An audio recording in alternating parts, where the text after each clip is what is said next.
வணக்கம். இது தமிழ் குரலின் சிறப்பு நேர்காணல். இன்றைக்கு நம்மோடு இணைந்திருக்கிறவர் ஃபர்ஸ்ட் லைன் மீடியாவின் முதன்மை ஆசிரியர், மூத்த பத்திரிகையாளர் ஐயா முனைவர் உமாபதி அவர்கள். சார் வணக்கம். சார் வணக்கம். வணக்கம். இப்போ எடப்பாடி பழனிசாமி அவர்கள் அவர் தான் முதலமைச்சர் வேட்பாளர் அப்படிங்கிறது சொல்ல முடியாது என்கிற நிலைக்கு தான் இன்றைக்கும் இருக்கா?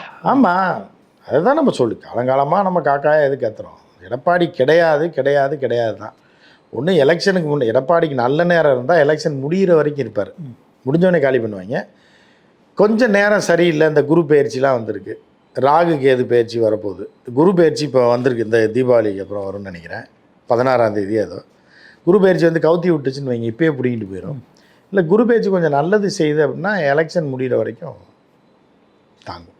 ஏன்னா எடப்பாடியை டார்கெட் பண்ணி நேற்றுக்கு ஒரு பெரும் கூட்டத்தை சசிகலா அவர்கள் நடத்தியிருக்காங்க. ஏன்னா கட்சி தொடங்கி 54வது ஆண்டுன்ட்டு அவங்க ஒரு கூட்டம் போட்டு அவங்க சொன்ன ஒரு உதாரணம் அதிர்ச்சியாக இருக்குது.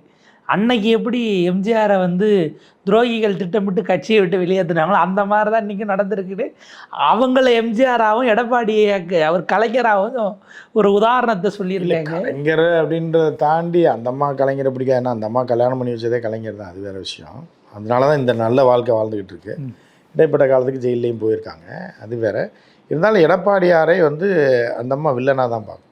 ஏன்னா அது நம்மளே நேரில் கண்ணில் பார்த்துருக்கோம். இந்த இப்போ நீங்களே உங்கள் வயசுக்கு நீங்கள் நேரில் பார்த்துருக்கீங்க, எப்படி தவழ்ந்த அடியில் போய் படுத்து தட்டி கொடுத்து தம்பி அப்படின்னு தட்டி கொடுத்த லேடியை வந்து இப்படி ஜெயிலுக்கு அனுப்பி விட்டு, புரியுதா, இந்த மாதிரி கட்சியை பிடுங்கிட்டு இருக்கும்போது அந்த எவ்வளோ டென்ஷன் இருக்குன்றது நம்மளால் புரிஞ்சுக்க முடியுது. அதனால் சசிகலா வந்து திருப்பி உற்சாகமாக வருவாப்புல எலெக்ஷன் டைமில், திரும்ப வர்றதுக்கான வாய்ப்பு நிறையா இருக்குது. இப்போ எடப்பாடி அவர்கள் இந்த 3 நாள் அவருடைய பர்ஃபார்மன்ஸ் சட்டமன்றத்துக்குள்ளே விஜய்க்காக குரல் கொடுத்து எல்லாம் முடிஞ்சிருச்சு. இதுக்கப்புறம் சட்டமன்றம் இல்லை, தீபாவளி இதோட முடிஞ்சால் அடுத்து ஜனவரியில் ஆளுநர் உரை முதல் கூட்டத்தொடர் இருக்கலாம்.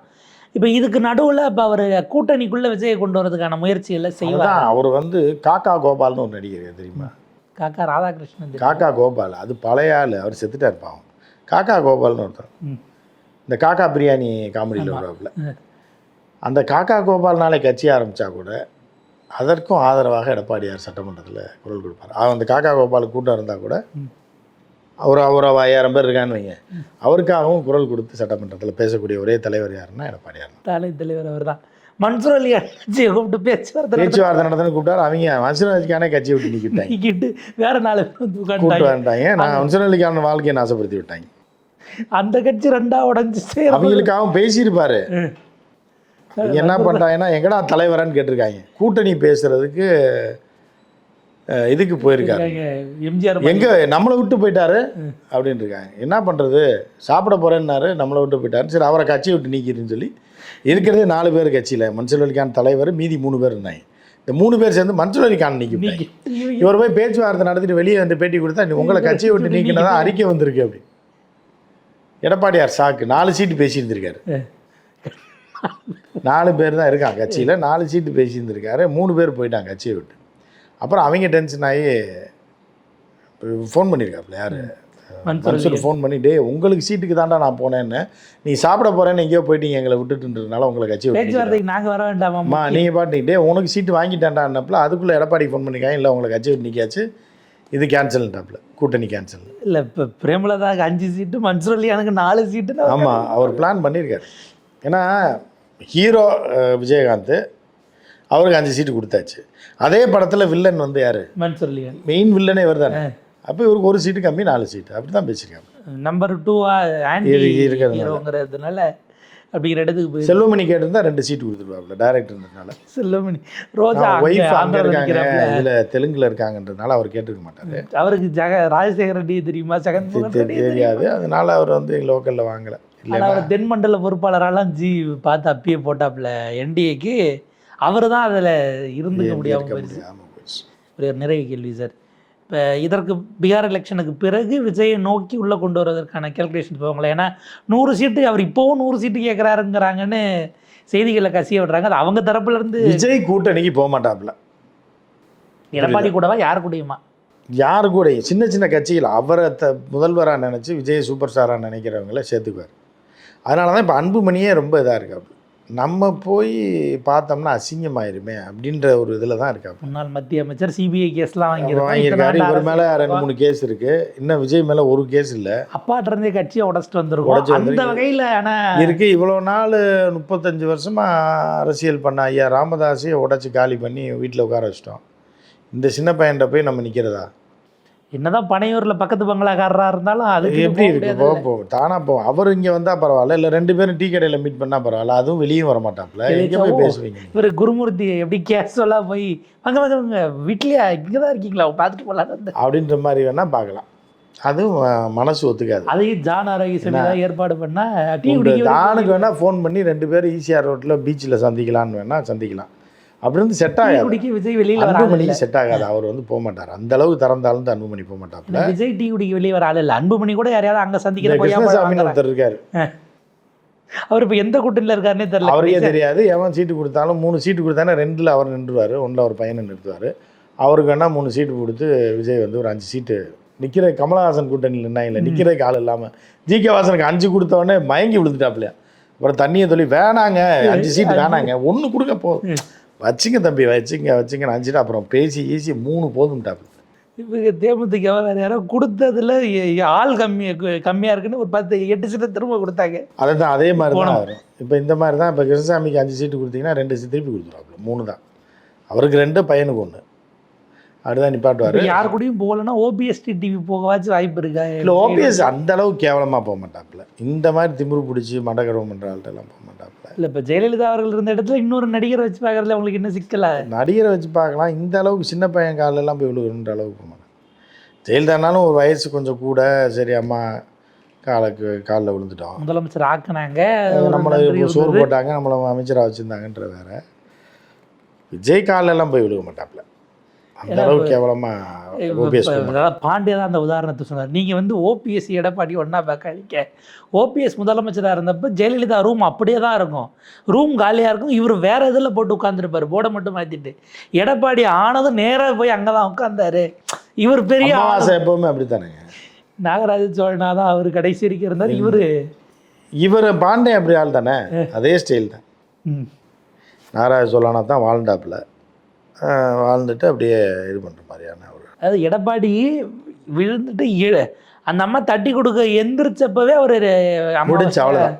அமாவாசை டு நாகராஜ சோழனா மாறிட்டு அப்பயே மாறிட்டு அடுத்த செகண்ட் ஃபோனை போட்டு இங்கே தான் இருக்காங்க வந்து தூக்கிட்டு போங்க அப்படின்னு ஃபோன் பண்ணி விட்டது எடப்பாடியார் தான்.